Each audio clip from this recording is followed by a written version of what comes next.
नमस्कार, स्वागत है आप सभी का हमारे यूट्यूब चैनल संस्कृत सरस्वती पर। मैं रामकुमार शास्त्री आप सभी संस्कृत प्रेमी अनुरागियों का हार्दिक स्वागत और अभिनंदन करता हूं। प्यारे साथियों, हम जो कुछ भी यूट्यूब चैनल के माध्यम से पढ़ रहे हैं, बार बार आप कहते हैं कि हमें इसके नोट्स वगैरह चाहिए, ऑनलाइन व्याख्या चाहिए, टेस्ट सीरीज चाहिए। तो अब हम सबको जो भी सामग्री हम पढ़ रहे हैं उसकी ऑनलाइन टेस्ट सीरीज की व्याख्यात्मक वीडियो, साथ ही पीडीएफ नोट्स, ई नोट्स और ई बुक, प्रिंटेड नोट्स, ये सारी सामग्री यदि आप चाहते हैं तो आप Sanskrit Saraswati app mobile play store पर जाकर डाउनलोड करें, इंस्टॉल करें और पढ़ें। विस्तार पूर्वक से जो सामग्री आप यहां पढ़ रहे हैं उसकी सारी की सारी प्रिंटेड, ई बुक, ई नोट्स और ऑनलाइन टेस्ट सीरीज। आज का वीडियो हम देखते हैं। वीडियो के अंत में आप मुझे जरूर बताइएगा आज का वीडियो कैसा लगा। कमेंट्स बॉक्स में आप कमेंट्स करके जो लिखते हैं उससे मुझे और ऊर्जा मिलेगी और बेहतर हम आगे सीखते रहेंगे। बहुत बहुत धन्यवाद। चलिए क्लास प्रारंभ करते हैं। शुक्लां ब्रह्म विचारि सारि परिमां आद्यां जगद्व्यापिनीं वीणा पुस्तकधारिणीं अभयदां जाड्यान्धकारपहां हस्ते स्फाटिकमालिकां विदधतीं पद्मासने संस्थितां वन्दे तां परमेश्वरीं भगवतीं बुद्धिप्रदां शारदां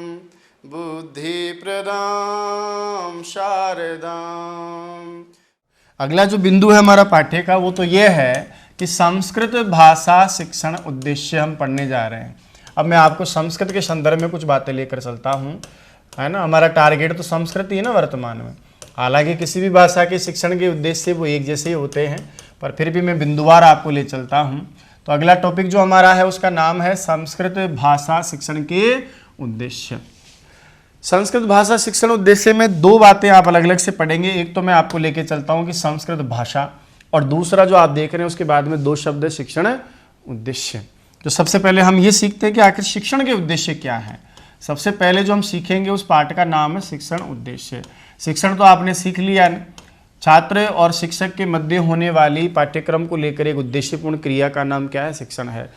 कक्ष में छात्र और शिक्षक के मध्य में जो उद्देश्य को, एक प्रयोजन को लेकर के एक वार्तालाप होता है, उसका नाम होता है शिक्षण। और उस शिक्षण के भाई साहब जरूर कोई ना कोई क्या होते हैं, उद्देश्य होते हैं। मैं अभी बोल रहा था आपको कि मूर्ख व्यक्ति भी मंदोपि निरुद्देश्य प्रयोजनम अनुद्देश्य न प्रवर्तते।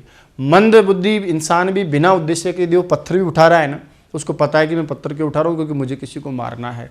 याद रखिएगा, किसी भी कार्य को करने के लिए सबसे पहले पूर्व निर्धारित कुछ न कुछ हमारे लक्ष्य होते हैं, जिनका नाम ही वास्तव में क्या होता है, उद्देश्य होता है। बिना उद्देश्य के हम कोई कार्य में प्रवृत्त होते भी हैं ना, तो निश्चित रूप से हमें मंजिल नहीं मिलती है। इसलिए कहा जाता है कि जब भी कोई कार्य किया जाए तो उस कार्य के लिए जो सबसे पहले पूर्व निर्धारित होते हैं, यानी उसके लिए सबसे पहले जिनका निर्धारण किया जाता है, वो पूर्व निर्धारित हमारे कुछ लक्ष्य होते हैं, कुछ टारगेट्स होते हैं, जिनको हम बताइए क्या कहते हैं, उद्देश्य कहते हैं। और उद्देश्य निर्धारण करने से हम अपने आप ही मोटिवेट हो जाते हैं। यदि आपने जिंदगी में कोई उद्देश्य निर्धारित कर रखा है ना, तो फिर आपको किसी को मोटिवेट करने की आवश्यकता ही नहीं, आप अपने आप सेल्फ मोटिवेट हो जाएंगे। यदि आपने धारणा बना रखी है कि मुझे नौकरी चाहिए, मैं रीट में पास होऊंगा, तो नौकरी चाहिए तो रीट में अपने आप ही पास हो जाओगे आप, पढ़ाई भी आप अपने आप करोगे। और आपको अपना लक्ष्य ही पता नहीं कि मुझे करना क्या है, तो निश्चित रूप से आप उस व्यक्ति के समान हो जाएगा चौराहे पे तो खड़ा है, लेकिन उसको ये नहीं पता कि मैं कौन से मार्ग से जाऊँ। और यदि आपको पता है कि साहब मैं अजमेर जाऊंगा, तो निश्चित रूप से आप किसी एक मार्ग को चुनेंगे कि ये अजमेर जाने वाला मार्ग है। तो कहते हैं कि बिना उद्देश्य के किसी कार्य में पहली बात तो प्रवृत्त नहीं हो जाता। यदि आप प्रवृत्त हो भी जाते हैं तो उस कार्य को फिर मन से नहीं करेंगे, और यदि आप उस कार्य को मन से भी कर रहे हैं तो उसके परिणाम के बारे में आप सोचेंगे नहीं। तो निश्चित रूप से हो सकता है कि आपको उस तरह का अधिक सफल परिणाम नहीं मिले। शिक्षण भी एक महान कार्य है जिसके एक महान उद्देश्य होते हैं कि नहीं होते। तो कहते हैं कि किसी भी कार्य के लिए पूर्व में क्या होते हैं, कुछ निर्धारित लक्ष्य होते हैं, जिनको हम क्या कहते हैं, उद्देश्य होते हैं। अब शिक्षण कार्य भी आप करवा रहे हैं, तो शिक्षण प्रक्रिया करवाते समय शिक्षक शिक्षण से पहले ही, कौन, शिक्षक शिक्षण कार्य से पूर्व में ही कुछ लक्ष्य निर्धारित कर लेता है। तो शिक्षण कार्य करवाने से पहले शिक्षक द्वारा पूर्व जो लक्ष्य निर्धारित किए जाते हैं कि मुझे इस शिक्षण कार्य के द्वारा इन लक्ष्यों की प्राप्ति करानी है। उन्हीं लक्ष्यों के नाम, उन्हीं शिक्षण के द्वारा अर्जित किए जाने वाले पूर्व निर्धारित लक्ष्यों का नाम ही क्या होता है? शिक्षण उद्देश्य होता है। तो क्या है शिक्षण के उद्देश्य? तो लिखते हैं कि किसी भी कार्य को प्रारंभ करने से पहले, यदि हम कोई कार्य कर रहे हैं, किसी भी कार्य को हम जब प्रारंभ करते हैं तो कार्य को प्रारंभ करने से पहले बहुत लंबे चौड़े रूप में उस कार्य पर विचार किया जाता है और उस कार्य के द्वारा उपलब्ध हो जाने वाली अधिकतम जो उपलब्धियां हैं उनके बारे में हम क्या करते हैं? अनुमान लगाते हैं। उपलब्धियों का क्या लगाते हैं? अनुमान लगाते हैं। सीधी भाषा में कहूँ कि जब भी हम कोई कार्य प्रारंभ करते हैं तो कार्य प्रारंभ करने से पहले उस कार्य के करने पर प्राप्त हो जाने वाली सारी उपलब्धियों का हम अनुमान लगाते हैं और वो उस कार्य के द्वारा प्राप्त हो जाने वाली जो उपलब्धियां हैं वही वास्तव में क्या होते हैं? हमारे उस कार्य के उद्देश्य होते हैं। अब शिक्षण कार्य भी ऐसा ही है। तो शिक्षण कार्य को प्रारंभ करने से पहले ही हमें कुछ ऐसे अनुमान के आधार पर ऐसे उपलब्धियां हमारे दिमाग में आती हैं कि ये उपलब्धियां हमको मिल सकती हैं। तो उन प्राप्त उपलब्धियों का अनुमान लगा करके जो आप देखते हैं ना, वही आपके क्या कहलाते हैं? उद्देश्य कहलाते हैं। किसी ने कहा कि वास्तव में उद्देश्य क्या होते हैं? तो शिक्षण के उद्देश्य या उद्देश्य वो होते हैं वास्तव में जो उस कार्य के अंतिम लक्ष्य होते हैं। उद्देश्य क्या है? किसी भी कार्य के वो अंतिम लक्ष्य होते हैं जिनको प्राप्त करने हेतु या जिनकी प्राप्ति हेतु हम एक विशेष प्रकार का नियोजन करते हैं, उसी की प्राप्ति हेतु हम एक विशेष प्रकार का क्रियान्वयन करते हैं। शिक्षण के संदर्भ में यदि मैं बात करूं तो कक्ष में जाने से पहले अध्यापक अपने अंतिम लक्ष्य को दिमाग में रखता है, उसके लिए शिक्षण कार्य रूप का नियोजन और क्रियान्वयन करता है और वही अंतिम लक्ष्य उसको प्राप्त हो जाते हैं। तो वो अंतिम लक्ष्य ही वास्तव में क्या है? हमारे लिए शिक्षण के उद्देश्य कहलाते हैं। दोस्तों, शिक्षण के उद्देश्यों में या शिक्षण के उद्देश्यों में ब्लूम नाम के एक महान शिक्षा शास्त्री का नाम आपने सुना होगा। उसका नाम है B.S. ब्लूम। क्या नाम है? B.S. ब्लूम। B.S. ब्लूम ने शिक्षण कार्य के उद्देश्यों को मनुष्य के विकास, संज्ञानात्मक पक्ष के आधार पर, भावात्मक पक्ष के आधार पर और क्रियात्मक पक्ष के आधार पर 3 प्रकार से बांटा है। और इसने जो आपकी प्रक्रिया है, कौन सी प्रक्रिया है? शिक्षण के जो उद्देश्य हैं, इन शिक्षण के उद्देश्यों को भी त्रिध्रुवीय प्रक्रिया माना है। यानी शिक्षण को तो त्रिध्रुवीय मानने वाले जॉन डीवी हैं ही, 2 ध्रुवीय मानने वाले जॉन एडम्स हैं ही, और साथ में होर्न नाम का एक और शिक्षा शास्त्री जिसने शिक्षण के 4 ध्रुव बताए। बोला था मैंने आपको कि एडम्स ने तो क्या कहा कि शिक्षण के 2 ध्रुव होते हैं, शिक्षक होता है और एक आपका शिक्षार्थी होता है। लेकिन शिक्षक और शिक्षार्थी के साथ ये भी है, यानी एक तो आपका शिक्षक है, दूसरा शिक्षार्थी है, लेकिन एक चीज़ और जोड़ दी, उसका नाम क्या दिया जॉन डीवी ने? पाठ्यक्रम। तो उसने क्या कहा कि नहीं साहब 3 ध्रुवीय है, 1, 2 और 3 के बाद में शैक्षिक वातावरण, यानी वातावरण को भी क्या कहा उसने?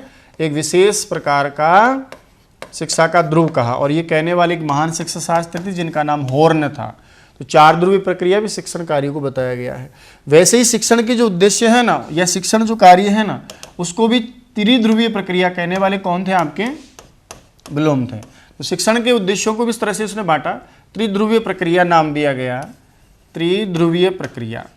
त्रिध्रुवीय कहा, कौन है वो त्रिध्रुवीय? तो उन्होंने कहा कि सबसे पहले बात करूं हम एक ध्रुव की, तो उन्होंने एक त्रिभुजाकार इस प्रकार का कार्यक्रम दिया है ना। वैसे तो अलग अलग तरीके से हम पढ़ते हैं सीधा, और इन तीनों को उन्होंने अलग अलग प्रकार समझाने के लिए एक तो कहा कि कुछ हमारे निश्चित लक्ष्य होते हैं, ठीक है, उन लक्ष्य की प्राप्ति के लिए जो भी सहायक है उनको हम क्या कहते हैं? साधन कहते हैं। और लक्ष्य प्राप्ति में कुछ चीज़ें हमारी क्या होती हैं? साक्ष्य भी होती है, जिनके द्वारा ज्ञान ये देखा जाता है, ये प्राप्त किया जाता है कि वास्तव में लक्ष्य प्राप्त हुए कि नहीं हुए। मेरे प्यारे साथियों, इन्हीं लक्ष्यों को इन्होंने जो नाम दिया है, यही हमारे क्या हैं? उद्देश्य हैं, ठीक है। और साधन के रूप में जो आप करते हैं वो हमारी अधिगम की परिस्थितियां या जो शिक्षण कार्य न वो है, और ये साक्ष्य जिससे पता चलेगा कि वास्तव में लक्ष्य प्राप्ति हुई कि नहीं हुई, उन्हीं को उन्होंने क्या कहा है? मूल्यांकन कहा है। तो सबसे पहली बात क्या होता है? सबसे पहले शिक्षण के उद्देश्य निर्धारित किए जाते हैं। ये देखिए, ये क्या है? शिक्षण के उद्देश्य हैं, ये निर्धारित किए जाते हैं। शिक्षण उद्देश्यों की निर्धारित करने के बाद इनकी प्राप्ति के लिए शिक्षण कार्य किया जाता है ना। शिक्षण किया जाएगा, शिक्षण कार्य किया जाएगा, शिक्षण किया जाएगा। इसको हम बोलते हैं अधिगम की परिस्थितियां उत्पन्न करना। क्या उत्पन्न करना, अधिगम परिस्थितियां भी आप इसको कह सकते हैं। यानी ऐसा वातावरण तैयार किया जाता है बच्चे के लिए जहां वो अधिगम कर सके। और इसी को दूसरे शब्दों में यदि आप चाहें तो इसको व्यवहार परिवर्तन भी कह सकते हैं, क्योंकि शिक्षण कार्य करवाओगे, अधिगम की परिस्थितियां पैदा करोगे तो उसी के द्वारा आपके बालक में व्यवहार परिवर्तन होता है। तीसरा जो आता है कि व्यवहार परिवर्तन कितना हुआ, अधिगम की परिस्थितियां कितनी सफल रही, या शिक्षण कार्य कितना सफल रहा और शिक्षण के उद्देश्य कहाँ तक प्राप्त किए, इसके लिए आप क्या करते हैं, शिक्षण का मूल्यांकन करते हैं। शिक्षण मूल्यांकन किया जाता है। अब इनको सरल रूप में आपने थोड़ा सीधा पढ़ा होगा कि उद्देश्य है ना, शिक्षण या अधिगम या व्यवहार परिवर्तन और मूल्यांकन, है ना। इन्होंने जो त्रिध्रुवीय कहा उसमें मैंने आपको पहले ही बोला कि शिक्षण का उद्देश्य तो क्या है, इसके लिए अंतिम टारगेट है, यही तो चाहता हूं मैं, ये मेरा लक्ष्य है, इसकी प्राप्ति मुझे करनी है। उसके लिए फिर मैं क्या करूंगा, तो नंबर 1 आपका ये हुआ।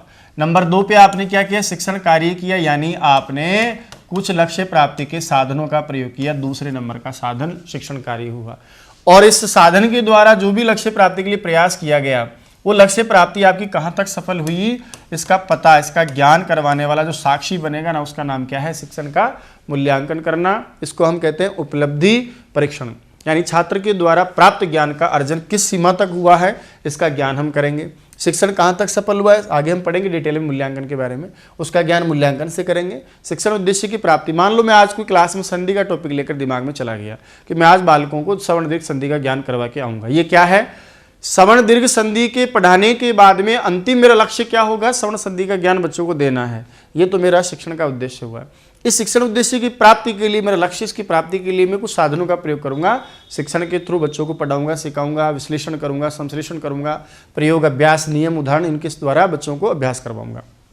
ये क्या है, अधिगम की परिस्थितियां पैदा करना, उदाहरण देना, नियम समझाना, सूत्र बताना, व्याख्या करना, यानी शिक्षण कार्य चल रहा है, यानी व्यवहार परिवर्तन हुआ। अब कितना बच्चे सीखे इसका पता कैसे चलेगा, तो ये जो साधन के द्वारा मैंने अपने उद्देश्य प्राप्ति का काम किया ना, इसका साक्षी कौन बनेगा, मूल्यांकन, इसके द्वारा मुझे पता चलेगा। अब मैंने बच्चों से कहा कि बताओ बेटाओ विद्यालय में कौन संधि है, बच्चों ने बता दिया। फिर मैंने कहा कि बताओ मुरारी में कौन संधि, बच्चों ने नहीं बताया। तो अब इस मूल्यांकन में मुझे यदि लक्ष्य प्राप्ति मुझे हो गई, उद्देश्य मेरे प्राप्त हो गया, बच्चों को बहुत बढ़िया समझ में आ गया, तो यहाँ रुक जाऊंगा। और मान लो यदि बच्चों का यहाँ उपलब्धि कम रहा, फिर मेरे दोबारा क्या होंगे, शिक्षण के उद्देश्य। अब पूरी दीर्घ संधि थोड़ी दोबारा पढ़ाएं हम, विशेष जहां बच्चों को कठिनता का सामना करना पड़ा, कुछ अपवाद समझ में नहीं आ रहे तो निर्धारण कर लूंगा, दोबारा मेरे शिक्षण के उद्देश्य निर्धारित होगा, फिर शिक्षण कार्य चलेगा, फिर मूल्यांकन, ये चक्र चलता रहता है। इसको आगे हम मूल्यांकन का चक्र हम पढ़ेंगे।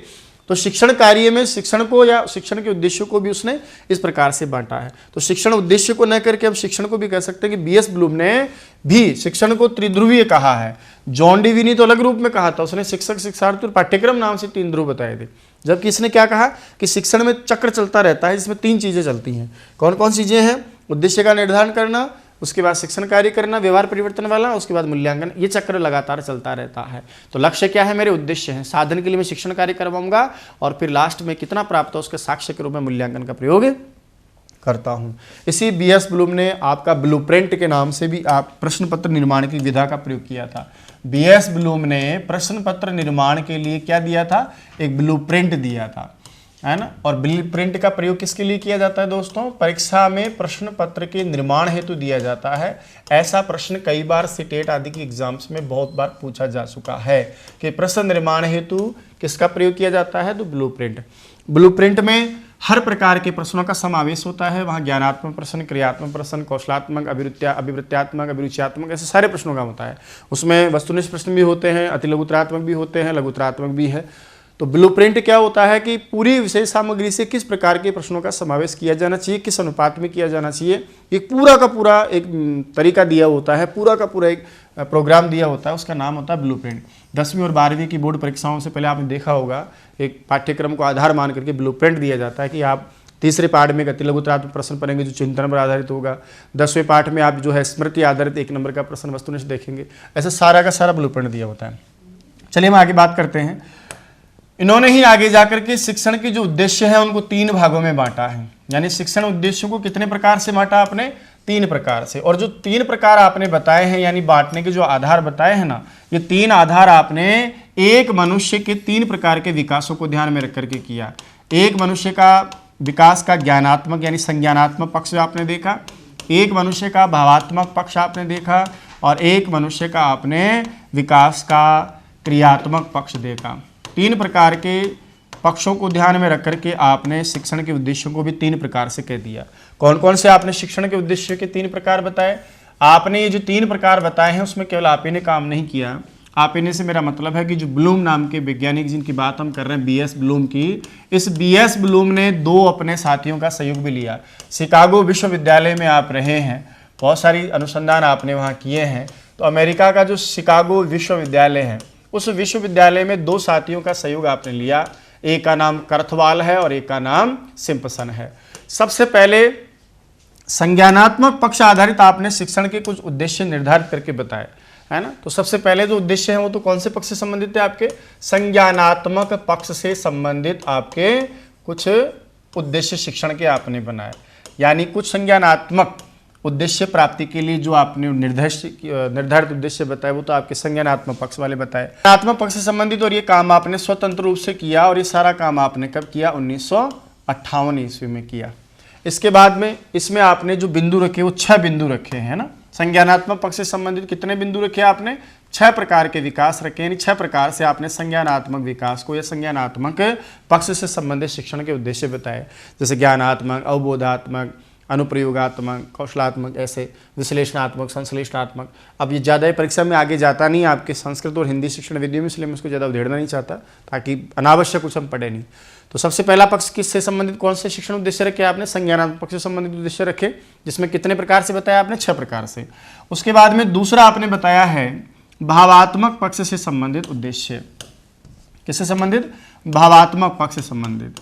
ये लीजिए साहब, दूसरे का नाम हो गया भावात्मक पक्ष से संबंधित। इसमें आपने बताए वही 6 प्रकार आपने यहाँ पर बताए हैं, 6 प्रकार उसमें बताए, 6 प्रकार आपने इसमें बताए। इन 6 प्रकारों को बनाने के लिए आपने एक विशेष साथी की सहयोग लिया जिसका नाम था करथवाल। याद रखिएगा, नाम क्या है उसका? करथवाल। ये भी एक शिक्षाशास्त्री इनके साथी हैं। शिकागो विश्वविद्यालय में इनके सहयोग से आपने भावात्मक पक्ष से संबंधित कुछ शिक्षण के उद्देश्य निर्धारित किए, और ये कार्य आपने कब किया? 1964 ईस्वी में किया। तो संज्ञानात्मक पक्ष से संबंधित 6 प्रकार के, भावात्मक पक्ष से संबंधित करथवाल के साथ भी आपने 6 प्रकार के बताए। उसके बाद में तीसरा जो मैंने उधर आपके लिए लिखा है वो आपका क्रियात्मक पक्ष से संबंधित। क्रियात्मक पक्ष से संबंधित जो आपने शिक्षण के उद्देश्य निर्धारित किए हैं उसमें आपने सहयोग लिया है सिम्पसन नाम के साथी का। सिम्पसन, तो एक तो करथवाल का सहयोग रहा और एक सिम्पसन का सहयोग रहा। यहाँ पर भी आपने वही 6 प्रकार के बताए हैं कि संज्ञानात्मक से भी 6 प्रकार के, यहाँ पर भी 6 प्रकार के और यहाँ पर भी 6 प्रकार के, और ये कार्य आपने किया 1969 में। तो इस प्रकार धीरे धीरे लगभग आपने 11 साल में इस प्रकार का एक बड़ा अनुसंधान कार्य किया, जिसमें शिक्षण के उद्देश्यों को अलग अलग प्रकार से आपने वर्गीकृत करने का काम किया। मनुष्य के विकास से संबंधित आपने उस 3 पक्षों को चुना। एक पक्ष का नाम आपने रखा संज्ञानात्मक या जो ज्ञानात्मक जिसको आप बोलते हैं ज्ञानात्मक पक्ष, एक आपने चुना भावात्मक पक्ष, और तीसरा आपने चुना क्रियात्मक पक्ष। परीक्षा में मान लो यदि कोई प्रश्न भी आता है तो अधिकतम ये आ जाता है कि संज्ञानात्मक पक्ष कितने प्रकार से आपने पढ़ा है यहाँ, तो सब में 6 प्रकार है, इसलिए आपको दिक्कत भी नहीं आनी चाहिए। ठीक है, तो संज्ञानात्मक पक्ष, भावात्मक पक्ष और क्रियात्मक पक्ष। दोस्तों, इन्हीं शिक्षण के उद्देश्यों को ध्यान में रख करके आगे जाकर भाषा शिक्षण के उद्देश्य निर्धारित किए गए, है ना। ये तो क्या है? शिक्षण के उद्देश्य हैं। शिक्षण के क्या पर्पज हो सकते हैं? पढ़ाई के या पढ़ने के क्या उद्देश्य हो सकते हैं? कुछ इससे संबंधित उद्देश्य हो सकते हैं, कुछ इससे संबंधित उद्देश्य हैं, कुछ इनसे संबंधित उद्देश्य हैं, जिनको ध्यान में रख करके जिनको प्राप्ति के लिए अध्यापक कक्षा में जाकर शिक्षण कार्य करता है और अंत में मूल्यांकन निष्पत्ति प्राप्ति के निष्पत्ति परीक्षण के लिए करता है, और इसी क्रिया को बार बार दोहराता है जब तक कि उसको लक्ष्य की प्राप्ति नहीं हो जाती। तो दोस्तों, ये थी आज की क्लास, एक नए अंदाज में, एक नए विषय वस्तु के साथ, एक नए तरीके के साथ। आशा करता हूँ आज का वीडियो आपको बहुत अच्छा लगा होगा। आज की क्लास आपकी प्रतियोगी परीक्षा के लिए बहुत लाभदायक रहेगी। दोस्तों, ये वीडियो कैसा लगा, वास्तविक आपका अनुभव कैसा रहा, ये कमेंट्स बॉक्स में आप मुझे कमेंट करके जरूर बताएंगे। आपके कमेंट्स को पढ़ करके मैं जवाब दूंगा, और भी हम बहुत सारी अच्छी चीज़ें पढ़ते रहेंगे, सीखते रहेंगे। आपके कमेंट्स से मुझे जो ऊर्जा मिलती है, यकीन मानिएगा आने वाली क्लासें और भी जोरदार होंगी, आपके लिए जो वास्तव में फायदेमंद रहेंगी। रीट और सीटेट या कोई भी सीट परीक्षा होगी उसमें हम बहुत अच्छे प्राप्त करेंगे। बने रहिएगा चैनल के साथ। जय तो संस्कृतम, जय तो भारतम।